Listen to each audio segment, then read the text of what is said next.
everybody. How you doing? Nice to talk to you again. My name is Henrik Palmgren, and this is Red Ice Radio. If you want to take a look at our websites, redicecreations.com and redicemembers.com. There's more for you there.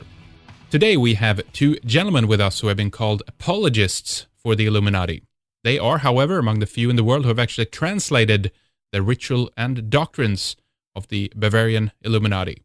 Jeva Singh Anand, together with Josef Wäges, joins us to discuss the real secret society, their origins, history, and connection to Freemasonry. We'll also talk about the rituals, what happened to them, and their political legacy. Well, all right. Welcome, Jeva Singh Anand. Good to have you with us. Thank you for coming on, sir. Thank you. And to you, Josef Wäges, as well. Thank you for coming on. Thank you. Now, this is going to be a very interesting program. We have a lot of material to wade through. We have a lot of,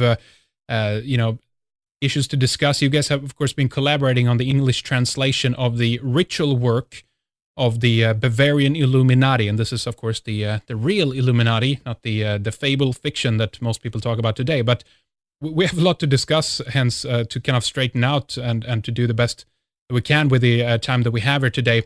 But why don't we talk a little bit how you got into this work first, guys? It's always interesting to kind of hear how people get onto the track that they're on. How about you, Jeva? How did you get into this work and translating the works of the Illuminati?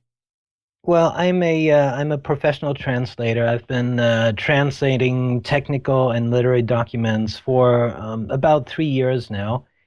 And one day I was contacted by a client who asked me if I was interested in translating some documents by the Bavarian Illuminati.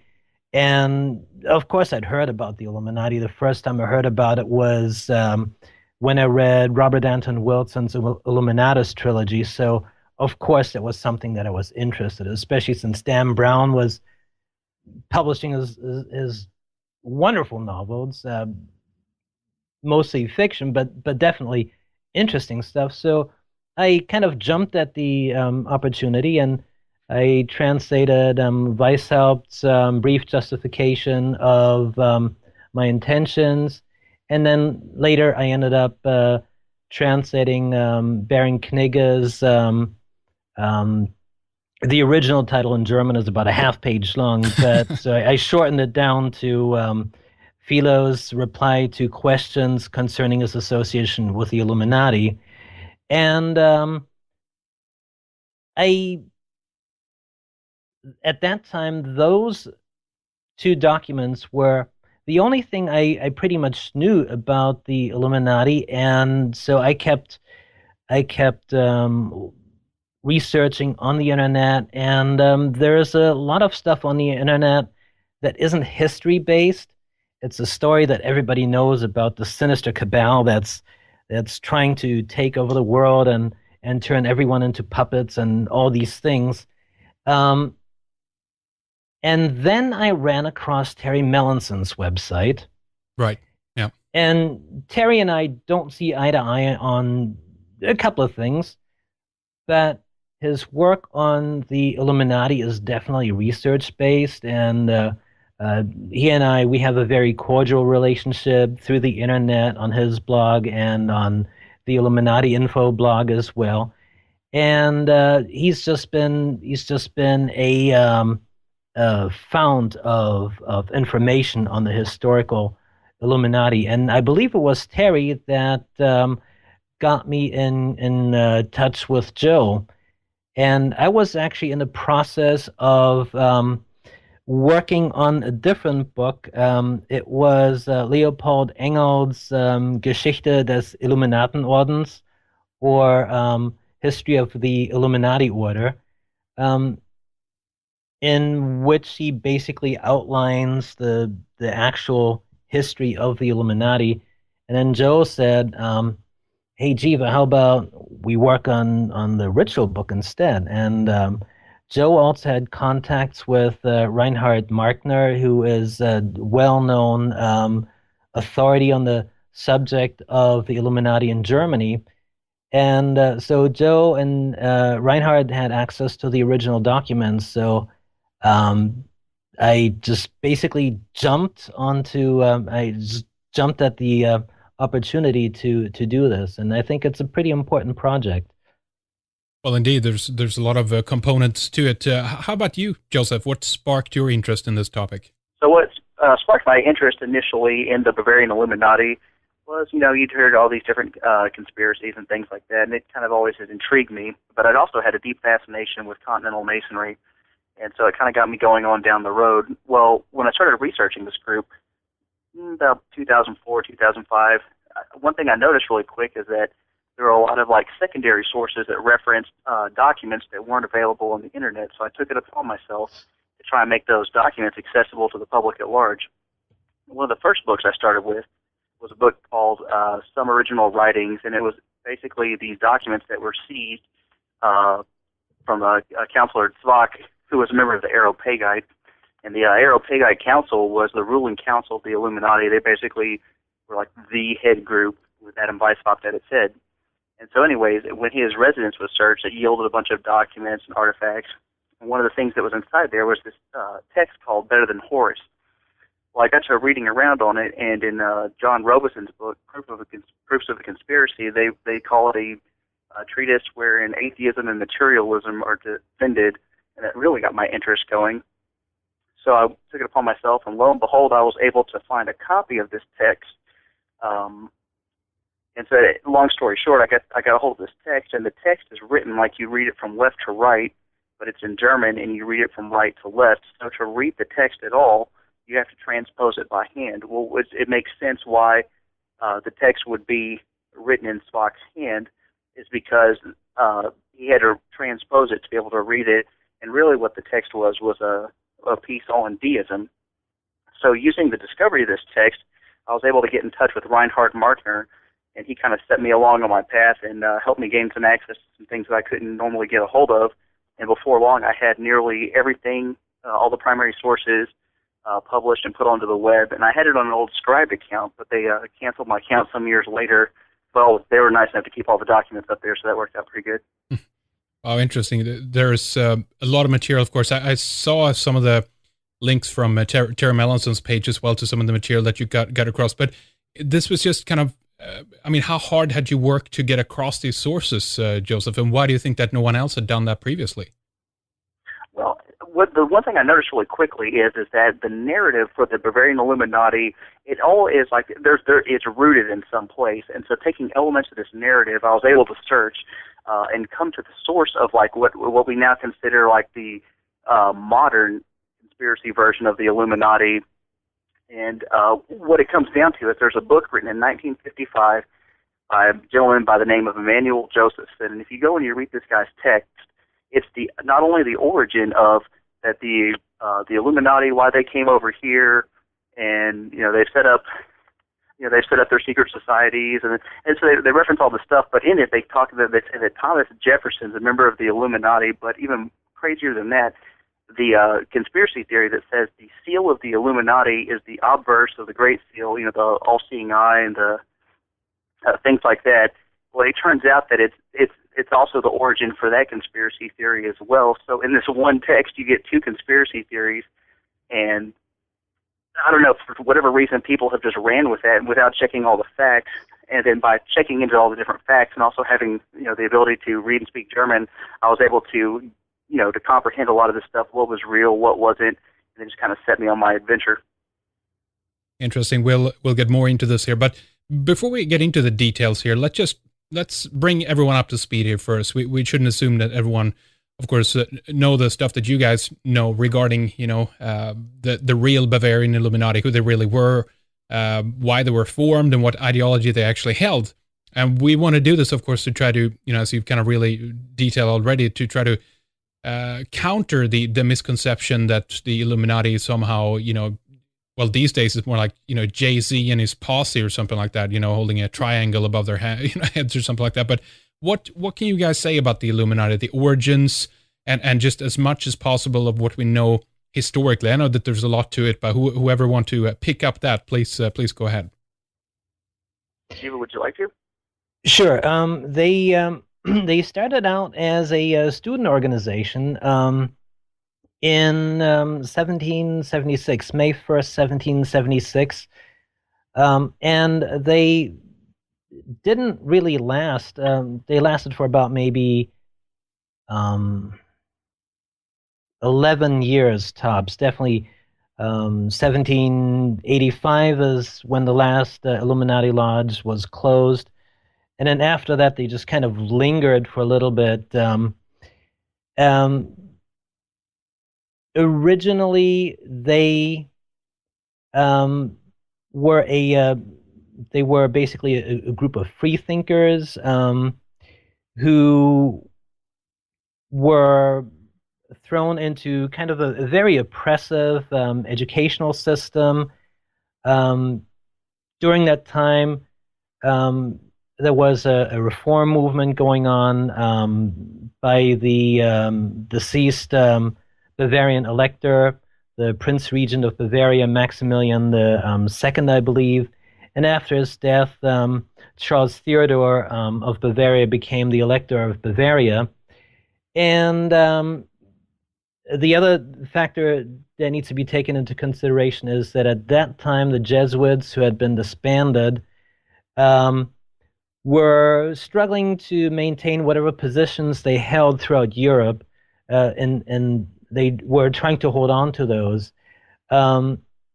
The educational reforms that Maximilian was trying to institute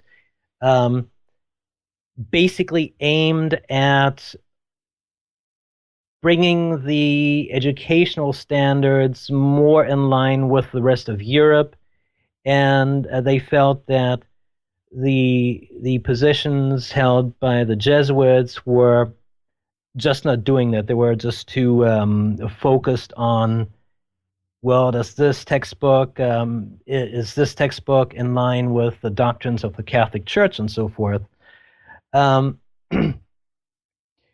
Now, Charles Theodore was a bright but also very easily influenced person, and of course his confessor was a very strong-willed Jesuit. So Weishaupt was kind of thrown as a very, very young professor into this this bitterly conflicted academic situation. Later, their ambitions became more generalized, where they were trying to merge with Freemasonry, and they were trying to also promote the ideas of Enlightenment philosophy, not only in Bavaria, but then also throughout the rest of Europe. And they did have a global vision. Joe, what would you like to add to that? Well, I think it was more like the standard protocols of the Enlightenment. Reason, virtue, things like this. Philosophical type virtues like that was what they espoused. Now, as far as like the origin of the order like that, if people will consider that, that people think that it was this, grand master functioning conspiracy. In point of fact, the ritual throughout the entire life cycle of this group was constantly in flux. In the beginning of the group, it was more akin to like a college fraternity, like something like that, where it was like an initiatic type thing. They only had initially like 1 degree developed, and they kind of languished for a couple of years as far as getting content. But the actual bulk of the ritual that caused them to expand wasn't written by Adam Weishaupt at all. It was written by Baron Adolf von Knigge that Jeva had mentioned, and he's the reason why it was able to spread into Freemasonry. And by fortuitous luck of circumstances, they were able to take the demise of a pre-existing order, the strict observance, and able to capitalize upon it and collect its members into them to swell their ranks. Right. Well, this is what I've heard as well, that it's really when Knigge comes into the situation, if you will, that things take off. And he of course, has a background in Freemasonry. And from what I've read about you guys' work as well so far, it seems to be that a lot of the tenets, specifically then from the Scottish, rite and the other strict observance, has been kind of borrowed and brought into the rituals of the Illuminati. Would that be fair to call it that way? Oh, I make one exemption there. You say the Scottish rite. What was going on was there was kind of like two schools of masonry going on at that point. As far as like there was like the regular that we today we recognize is founded in 1717, the York Rite, and then you also have more of the Jacobite type masonry like that, and that's what a lot of continental masonry was. And so by Scottish degrees, we really are saying that they originate in France, but it was kind of a restorationist type movement, at least ideologically and philosophically. Was the point of it was that they eventually wanted to put the Tudors back on the throne, was kind of its whole purpose. And of course, that was very briefly in the forming of that kind of Jacobite vein of masonry, and it morphed into something else entirely differently. And that's where a lot of like when we talk about like the Scottish Rite today versus they have the Scottish novice and Scottish knight degree in the Illuminati. They both come from the same source philosophically and even the content-wise. But what we're talking about as far as the strict observance, it's something a little bit different than that. As far as them, they were strictly observing a Templar origin of Freemasonry. Right. Now, let's see here if we can detail the path a little bit. I mean, you guys said that it's been fairly short-lived so far, and it seems to be, there's of course a couple of people that attempt to take over the role after Weishaupt. He flees pretty much, but you have Johann Joachim Bode, I think his name is. He kind of takes over the reins a bit of the Illuminati. But maybe one of you could just kind of detail us a little bit what we know about the Illuminati of the path, as Weishaupt formulates it, and when does Knigge come into the picture, and are we clear at this stage in terms of like why really Weishaupt wanted to form the Illuminati and what the true ideology at the time was when he did that? Absolutely. So Adam Weishaupt, as early as 1774, had been kind of thinking of the concept of it, and in 1775 he wrote down or at least what we have today is a partial document, and what he was going to call it was the School of Humanity, was like the first kind of like concept of the order. Now in this document he basically just kind of sketches out like a generic type constitution for forming this society. And the first concept of it never really took off. So even as early as like 1775, he starts putting the ideas to paper, so that by 1776, that when they form originally as the Order Perfectibilist, they're able to. They already have like 1 degree written, and so like I was saying before, like they go for a few years, up to about 1779, where they only have 3 degrees that exist at this point. They have novice, Minerval, Illuminatus. And it kind of slowly morphs and develops over the time. So it starts out initially more like a college fraternity, but they're wanting to, teach the ideals of the Enlightenment, because at this point, Bavaria was a totally oppressive state, like Jeva had mentioned, and they basically, prior to Adam Weishaupt, the professor of canon law at Ingolstadt University, they had always had was a Jesuit in that position. And then after the Jesuit order had been disbanded in 1775, they kind of opened the doors for him. And, like Jeva said, he entered a very turbulent period of history as far as his professorship. And now he had also been influenced heavily by the works of Rousseau, other different French-type philosophers like that, where that he wanted to teach these same type of ideas and virtues, and it couldn't be done formally in a classroom setting. And so that's what kind of gave rise to the whole concept of the Illuminati, was to be able to teach, not with any sinister intention, just like the actual popular philosophy of the day in a place where it wasn't exactly possible. What extent do you think his background as being Jesuit educated, what that had to do with the picture? A lot of people obviously claim that on one hand, then, his allegiance, if you will, to the Jesuits held true, while others obviously claim that there was a rebellion against all this that formulated some of the ideas. What can be said about that? I think it's definitely more accurate to say that that Weishaupt was rebelling against his Jesuit upbringings. Later in his supplement to his intentions, he describes the Jesuit education that he received as mind-numbing and dull. It was basically focused just on rote memorization and very, very dogmatic.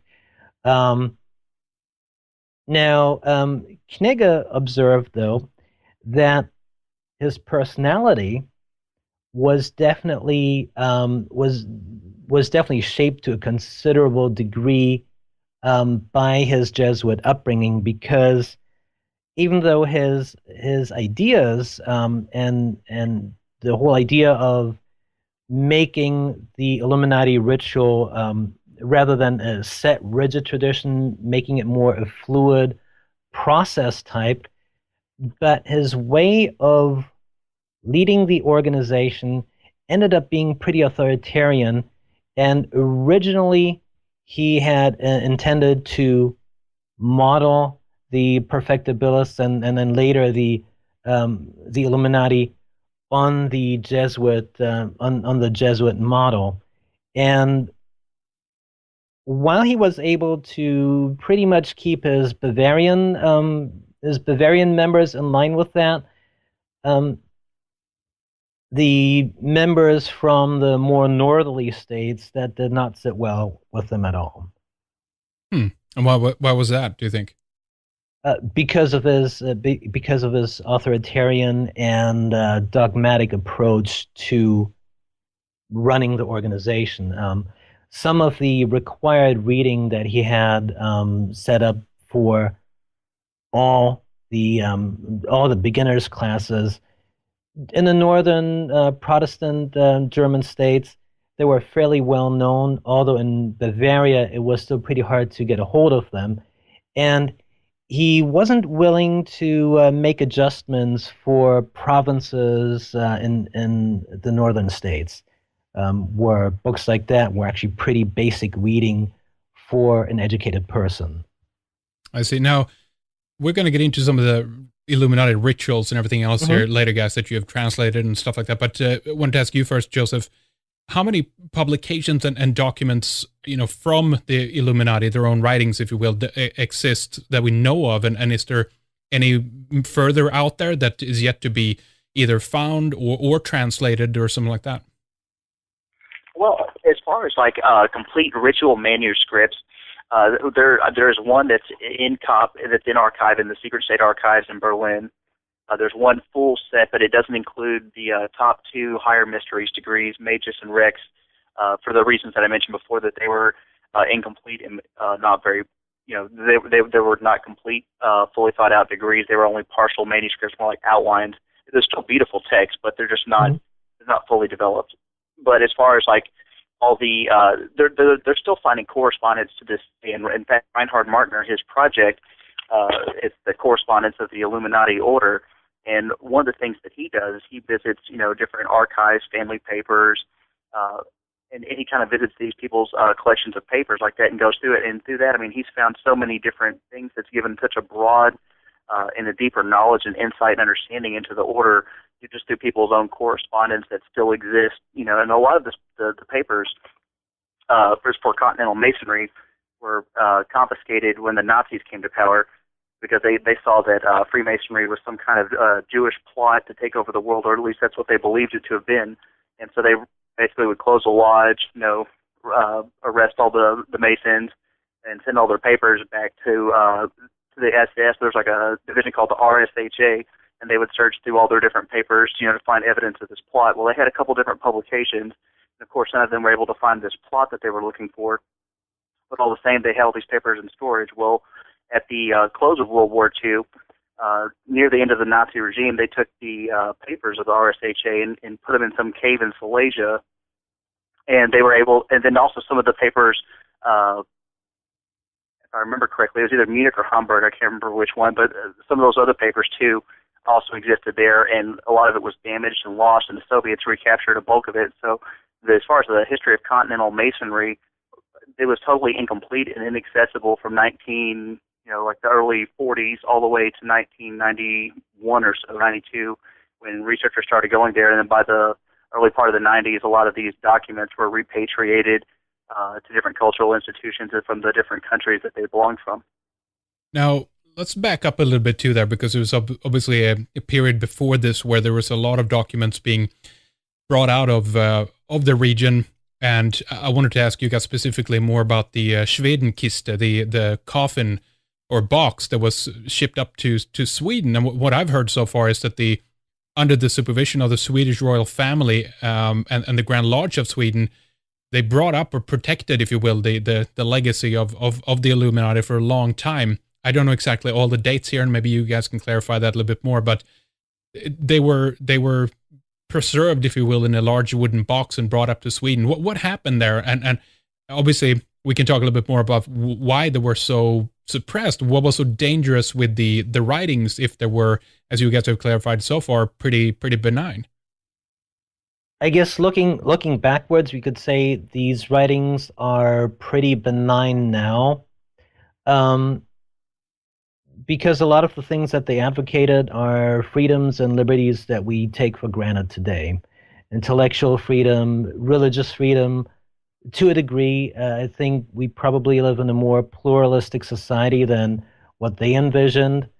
Some of the documents were personal documents that had personal correspondences. They had names and so forth. And of course, at that time, it wasn't a good idea to have those documents published. They would have embarrassed a lot of people, because even especially around the 1790s, in the wake of the terrors of the French Revolution, a lot of people blamed the radical Masonic lodges and the Illuminati in specific for the excesses that Robespierre committed, of course.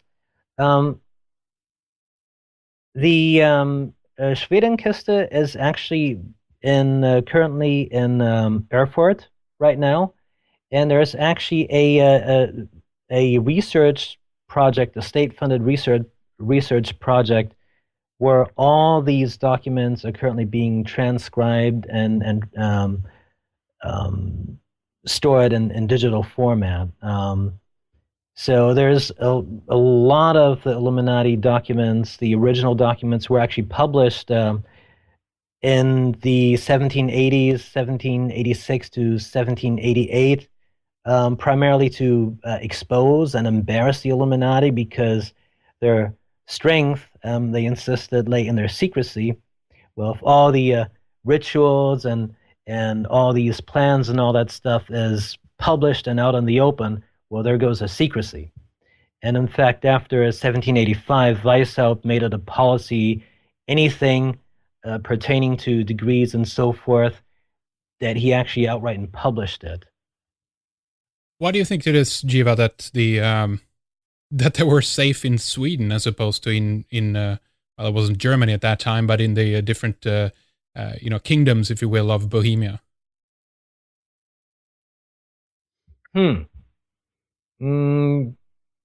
So what do you think? Because it's kind of interesting, isn't it? That it's it gets shipped out, and Right. and it seems to be all right to be up in Sweden, and it doesn't seem to be a subversive nature, I guess, when it comes up there. Why is that? Well, isn't it in your country that the Masonic system like that? It's also it's the Swedish rite, as I understand it. It's more like it has a tie into royalty at some level. Is that correct? I've definitely heard this as well, and it's certainly true that I think the current king, who's French, of course, but he's a protector of many of the different orders, and as far as I understand it, there's been a long tradition of that. Yeah, that's right.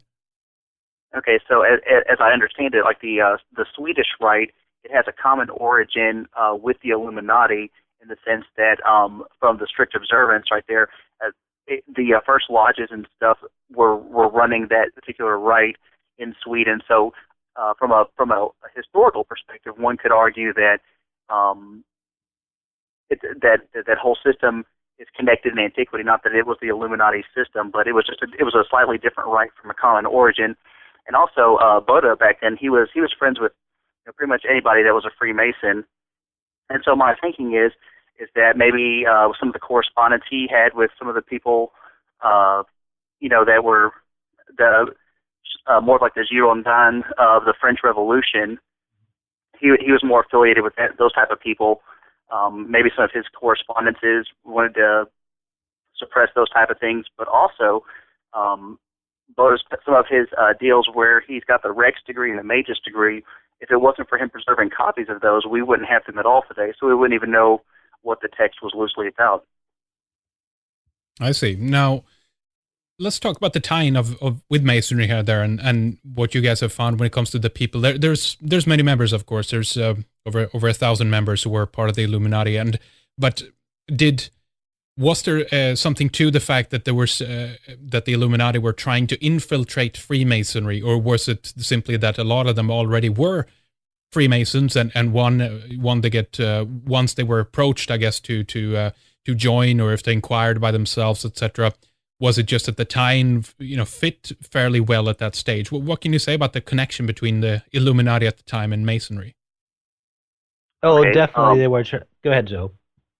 Oh, I just want to add one quick point, and then I'll let you get to it. Knigge was a high-ranking member of the Strict Observance, but he had basically become dissatisfied with the order. Now, the Strict Observance was founded by a guy named Baron von Hund, and basically after the passing of his death, there were supposedly these hidden superiors that were directing this entire Masonic system, but nobody could ascend to this level or was in correspondence with them, because really the whole system was more of Hund's own invention.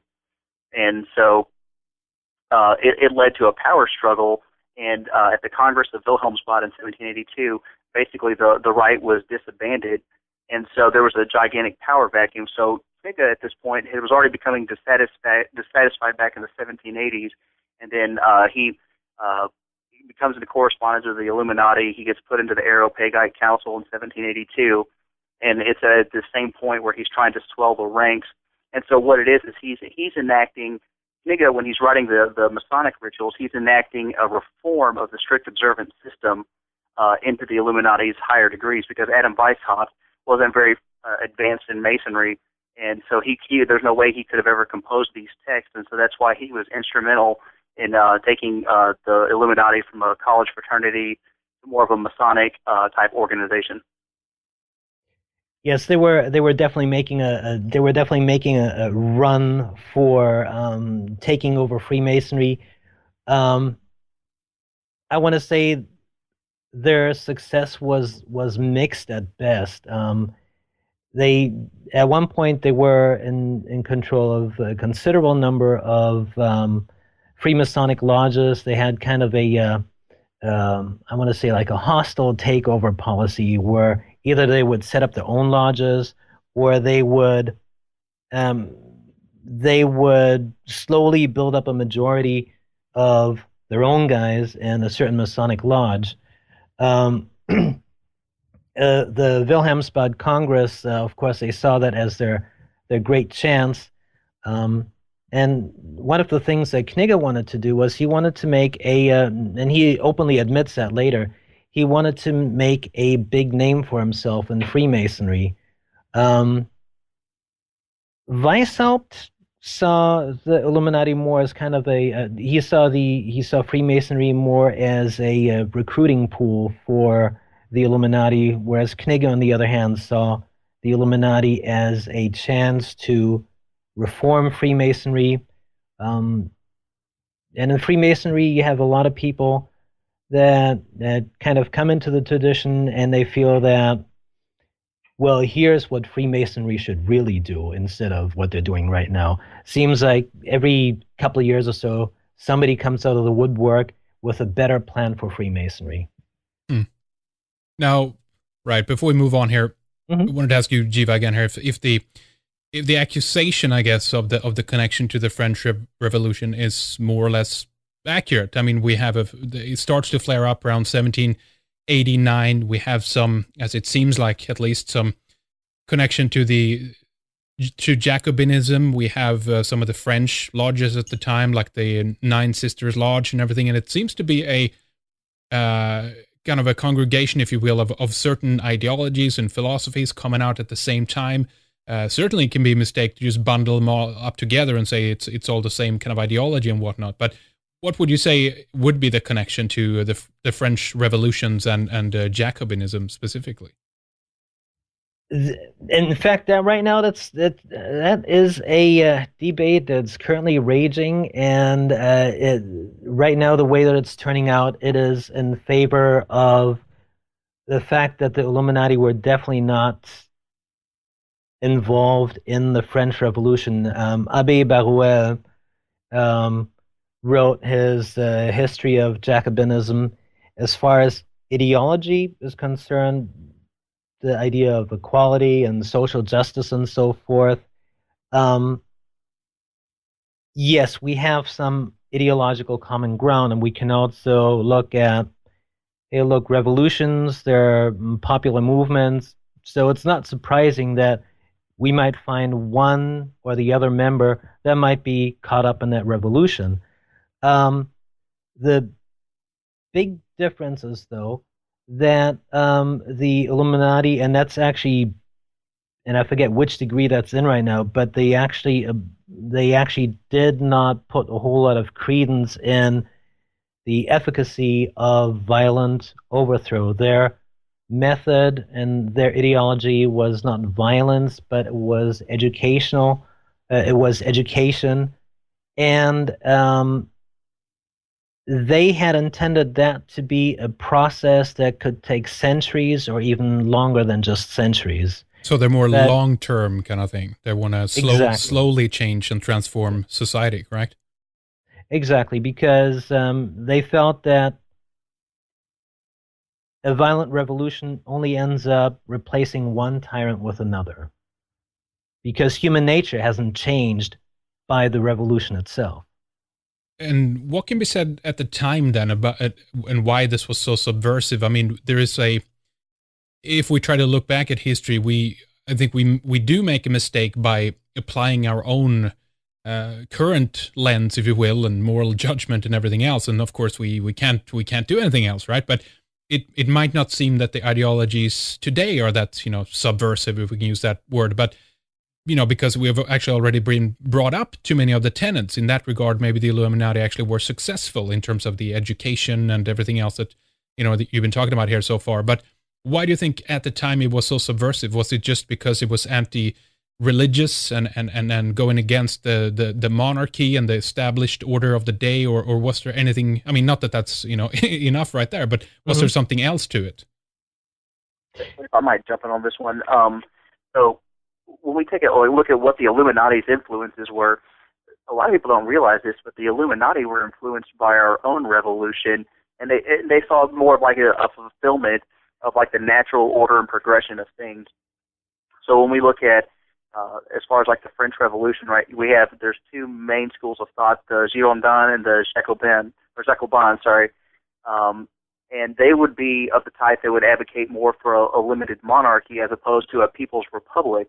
And the reason why they would advocate for such a thing is that when you look at all the different degrees and texts like that, you know, one quickly arrives to the point that man's natural state at one point was the ability to govern himself, but he's incapable of doing this now, and only by, you know, taking small steps, incremental steps like that, will he be able to be capable of governing himself. But as far as their method of bringing about this change, it wasn't an issue of like, you know, let's get rid of the king, let's get rid of the duke. It had nothing to do with that. It was, let's surround these people with our people, and that way, even if he is a tyrant, you know, his advisors won't let him do that because they recognize that, you know, really the kings aren't the true powers of any state. You know, just as the president today is not the final arbiter of power like that, it's the influence and the people around him. So when they wanted to enact this reform, it was gradually through public education that people could be enlightened and brought to this point where they were capable of leading and governing themselves. Jiva, anything to add to that? Yes, there's also a historical dimension to that. Leopold Engel, in his History of the Illuminati Order, points out that the Bavarian elector at the time, Charles Theodore, didn't have very patriotic sentiments toward his own country. He was involved in a land swap deal with Austria, where he would cede portions of Austria to portions of Bavaria back to Austria.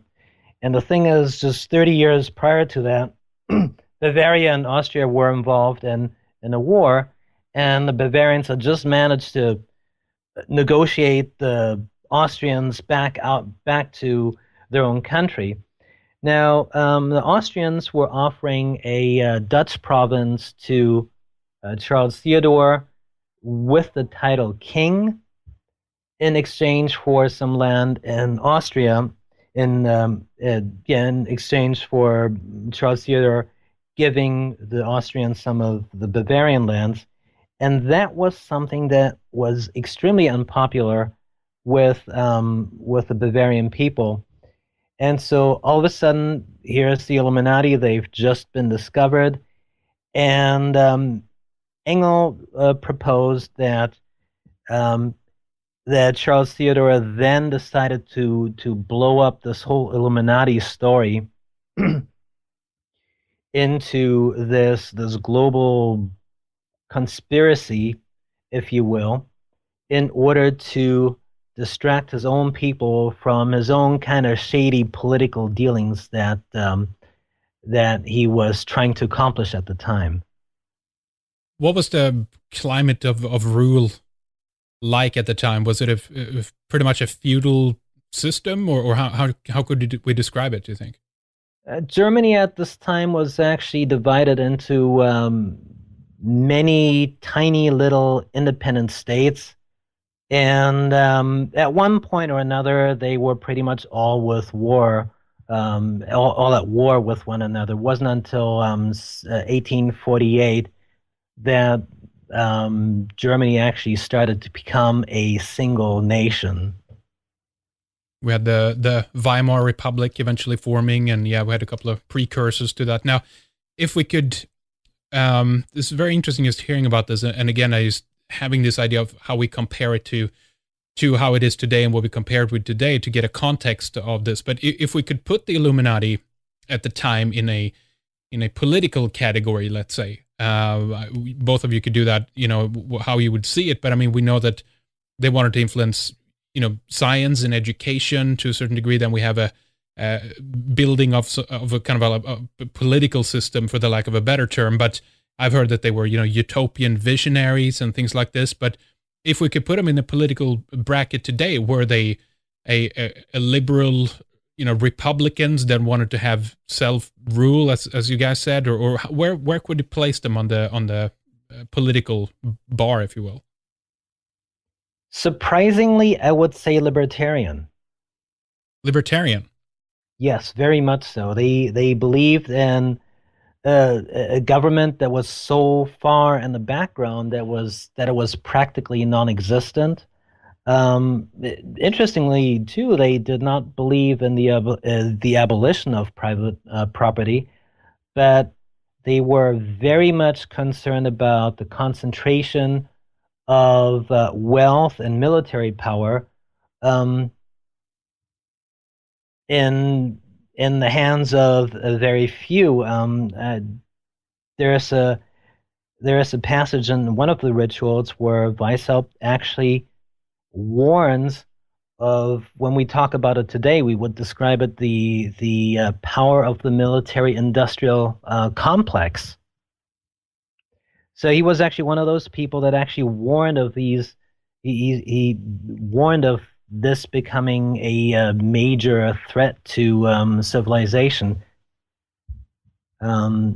He envisioned a society of basically free people that lived in kind of like a patriarchic clan structure almost, and yeah. Interesting. Yeah, because I mean, one of the reasons too I'm asking is because some people have argued that the conception today, obviously, about the Illuminati is that they are, you know, they're among the richest in the world. They are behind all the power in the world, and that's it. While you have on the flip side, kind of this is the root of socialism, really, and the tenets really line up with Fabianism, etc. But Joseph, where would you put them on the political scale? I tend to agree with Jeva that by today's standards, now back then they would be like what we would call classically liberal, but then again, classically liberal what we would call libertarian today as far as the American political structure. It was kind of like you were saying earlier that they were utopian visionaries. They definitely had some utopian concepts, but it was framed within the fact that you'll never be able to achieve any type of like meaningful utopia on this earth, and that's why it's a utopia. You can't obtain it, but it's something to strive towards. And that's kind of a lot of their guiding philosophy is that, like, though we may never be able to totally perfect anything like that, we're still striving for perfection as a goal to reach, even though we'll never get there. Interesting. Let me run one thing by you here, guys, and it's a quote from George Washington, and I've always struggled with truly understanding it, because I think it might just be me and my Swedish background. I don't understand the language fully or something like that. But he said, allegedly, and I think it's in the Library of Congress or something like that as well. But he said, "It was not my intention to doubt that the doctrines of the Illuminati and the principles of Jacobinism had not spread in the United States. On the contrary, no one is more truly satisfied of this fact than I am. The idea that I meant to convey was that I did not believe that the free lodges of Freemasons in this country as societies endeavor to propagate the diabolical tenets of the first or pernicious principles of the latter if they are susceptible of separation." He goes on a little bit after that, but have you guys looked at this line, and what does he actually say here? Is he happy that the doctrines of the Illuminati has come to the United States, or does it say that he's happy that they managed to hold them out? I can take that one. Okay. So, basically, there's two letters that you're talking about. It's a guy named George Washington Schneider and George Washington. And George Washington Schneider sends George Washington a copy of Proofs of a Conspiracy. Now, this book's published in 1798, which is the same time that this letter is also published. And so what Robeson's arguing for in this book, based on the Abbey Barrel that Jeva had mentioned, but also doing his own concurrent investigation into some of the books that were available, he writes this book, Proofs of a Conspiracy, and like it tended towards that, the French Revolution, why that's the product of the Illuminati, and it's all these atheist French philosophies that have led to this, and look at what they've created here on Earth. And so what George Washington Schneider had done, he'd read this book, and he was totally inspired by it, so he sent it to George Washington. So Washington's first reply is like, thank you for the book that you sent to me. I really appreciate it, and he kind of blows the whole thing off.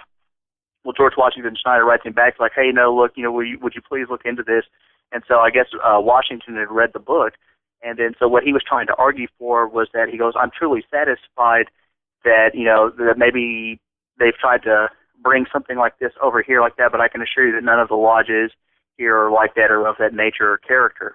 And that's what he was trying to do, is he was basically saying that, yes, I've got your book, yes, I've looked at it, yes, it seems plausible enough to me, whereas Jefferson said that, that he basically thought that the whole thing was the ravings of a bedlamite or a crazy person.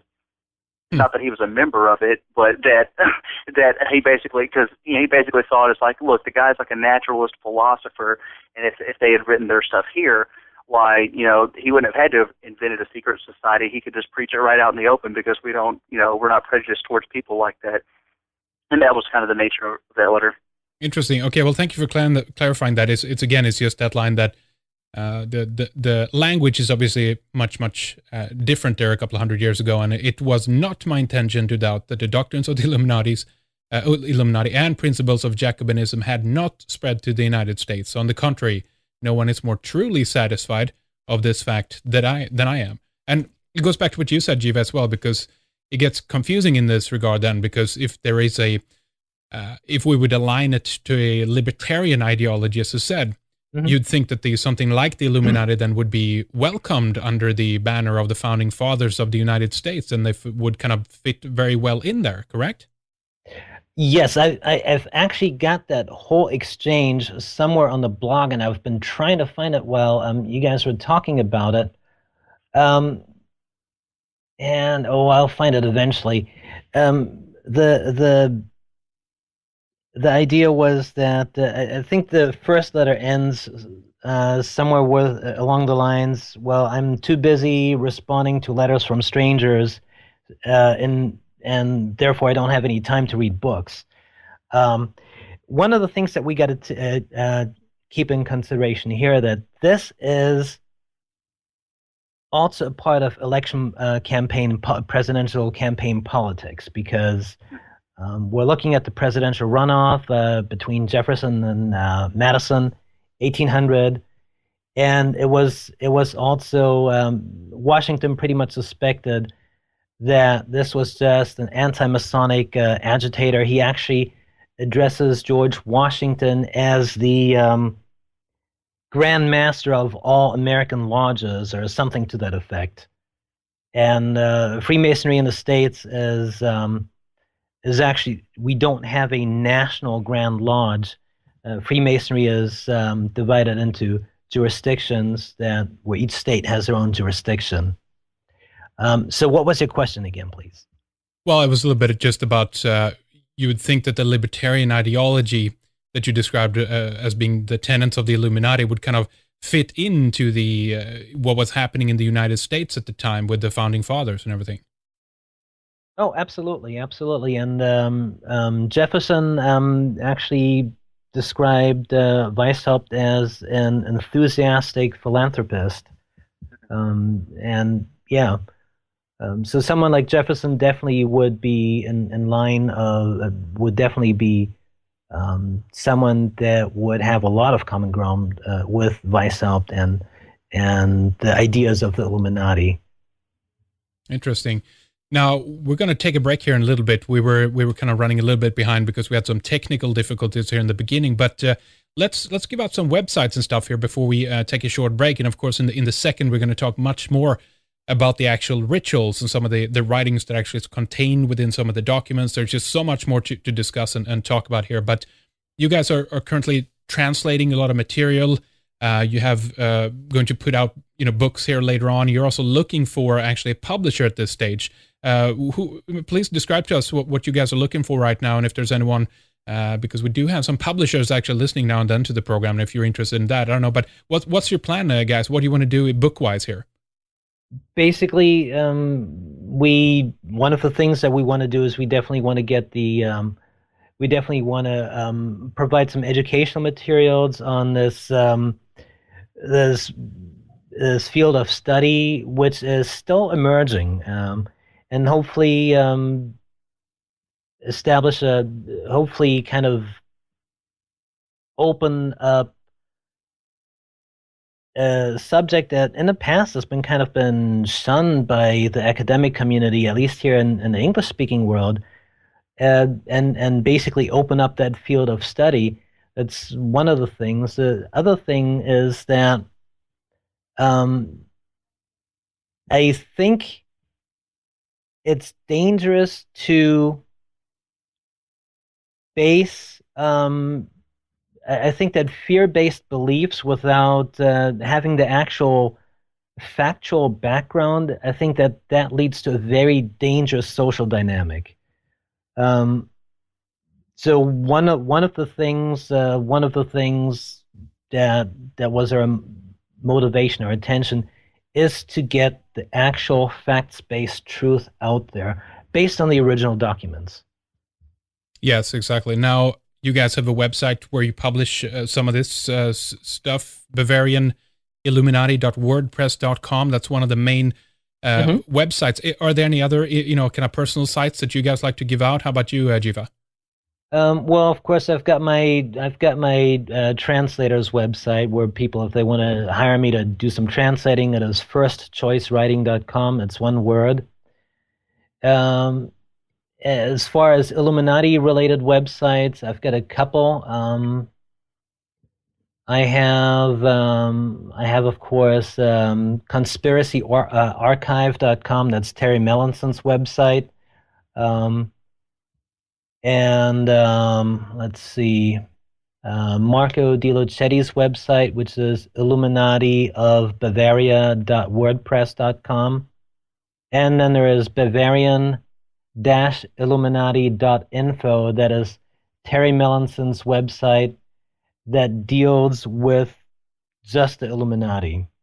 Indeed, a couple of good sites there. And we've had Terry Melancon with us before, and well, hopefully he might want to come back at this point, and we can talk more with him, because his book is really excellent, and I've gone through it, and there's a lot of. He of course has detailed the majority of the members of the Illuminati as well, who, you know, kind of short bios on them all and stuff like that. And we might talk more about that in the second, guys. But how about you, Joseph? Do you have any personal websites or related websites that you like to give out here before we take a short break?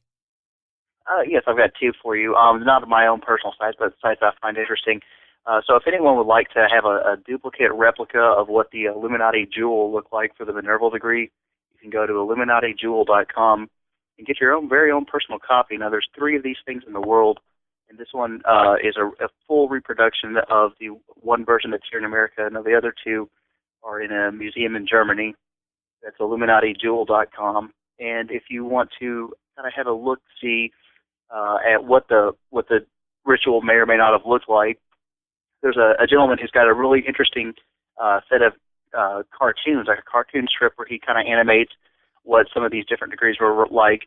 His top degrees aren't exactly accurate, but we're working with him to get those kind of changed up a little bit. And his website is www.illuminatirex.com. All right. Plenty of sites there. We're going to have these linked up as well. Before we end here, though, let's just clarify this first, because I was in on Illuminati Jewel and checked that the website out a little bit. That's obviously the owl of Minerva there, because that's, I mean, you can just clarify that for us, Joseph, quickly, because many people still believe that the eye, you know, in the pyramid is their symbol, if you will, of choice, but it's actually the book open with the owl sitting on top, and that's the approved, if you will, Illuminati symbol, Joseph? For the Minerval degree, yes. Now, the Illuminatus minor degree had a different jewel. The Scottish Knight had a different jewel. And so forth. Like, then different degrees had different regalia, but as far as like the iconoclastic image of what the Illuminati was, if you're going to say it as anything, the owl on an open book with the initials PMCV, Per Me Cace Vident, through me the blind become sighted, or through me the blind see. If you wanted to put like an image out there, that would be it, but it's actually just a thing from a jewel necklace that you wear in the Minerval degree. All right, very good. Thank you for that. We'll take a short break here. We'll be right back with more after this, so stay with us, everybody.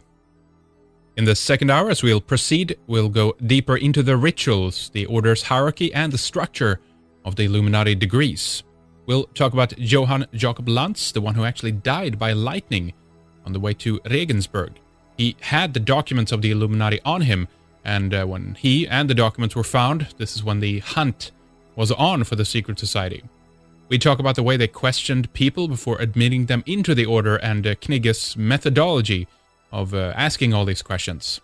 How successful was it in spreading to other countries? Were they really atheists? Were they into the occult? There's a number of questions that we'll get to. We'll also discuss some of the more notable members of the Bavarian Illuminati, who they were, and later we ask what happened to the Illuminati in America, and if any of the revival attempts of the order were successful. There are a couple, and we have one by Theodore Roos from the OTO, for example, so we'll get to that as well. All right, well, we'll proceed at redicemembers.com. Please join us there. Sign up for membership if you haven't already, and enjoy our full archives. We do have a lot for you there, including an interview with Terry Melanson on his great book, Perfectabilists, the 18th century Bavarian Order of the Illuminati. All right, well, thank you for listening. We'll talk to you on the other side.